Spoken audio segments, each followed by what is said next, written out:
कहानी की शुरुआत हुई मंत्रलोक में, एक मैजिकल दुनिया जिसके आसमान में एक तोता उड़कर ब्लू सिटी के राजमहल की तरफ जा रहा है। इसी दौरान ब्लू सिटी को देखते हैं जिसकी प्राकृतिक सुंदरता का कोई जवाब नहीं, वो बहुत ज्यादा सुंदर जगह है। तोता उड़ते उड़ते कहने लगा, कभी कोई सीधा रास्ता क्यों नहीं होता इन जादुई दुनियाओं का, हर बार गोल गोल पहाड़ और बादलों से बचते हुए जाना पड़ता है। खैर तोता रानी के किले में पहुंचा। रानी सरसी शक्तिशाली पर घमंडी मांत्रिक थी। उसने तंत्र मंत्र की विद्या हासिल कर ली तो इन्हीं मंत्रों का इस्तेमाल कर एक तरह का अमृत बनाने की कोशिश में लगी हुई थी, क्योंकि इसकी मदद से वो पूरी दुनिया पर राज करना चाहती है। तोता बोला, आपकी बहन मेलेडी आपको वो अमृत देने के लिए तैयार है जिससे आप अमर हो जाएंगी, लेकिन इसके बदले में तुम्हें भी जादुई सिल्वर जूते देने होंगे। पर सरसी ने उसकी बात पर ध्यान ही नहीं दिया, क्योंकि वो खुद का एक अमृत बनाने में लगी थी। उसने सबसे पहले राक्षस की आंख, सूखे पड़े पड़े कीड़े, सांप का जहर जैसी चीजों का घोल बनाकर एक अमृत तैयार किया, लेकिन ये अभी पूरा नहीं हुआ। चालाक तोते ने सोचा, अरे ये तो देख ही नहीं रही है, चलो छुपके से जूते निकालकर फटाक से उड़नछू हो जाता हूँ। लेकिन सरसी ने देख लिया, उसकी गर्दन मरोड़कर उसकी हालत पतली कर दी। तोता रहम की भीख मांगने लगा। आखिर में अमृत में डालने के लिए एक जादुई फूल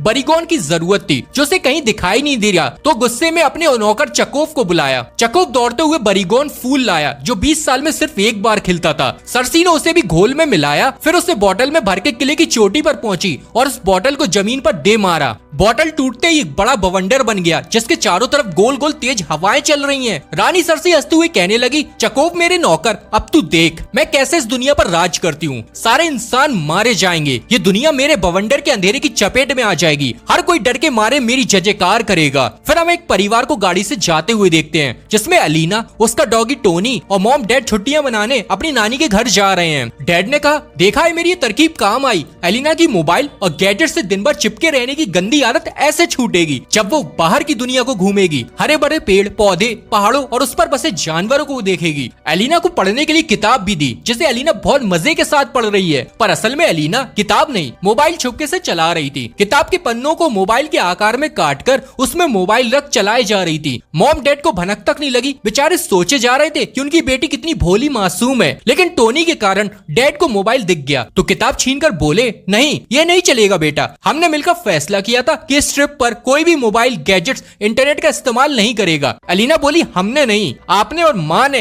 इसमें मेरी कोई मर्जी नहीं थी, और गुस्सा होकर गाड़ी रुकवाकर बाहर आ गई। मैं मोबाइल के बिना कहीं नहीं जाऊंगी। माँ बोली, जिद मत करो बेटा, ये सुंदर दुनिया को देखो, मोबाइल में कुछ नहीं रखा, असली जीवन, सुकून, सुख शांति ये है। लेकिन एलिना जिद छोड़ने को तैयार नहीं, तो डैड ने मोबाइल पीछे वाली आरवी में जाकर रख दिया। बोले, जब तक ये ट्रिक खत्म नहीं हो जाती तब तक ये नहीं मिलेगा। तो एलिना गुस्से में वहाँ से जाने लगी। तब वो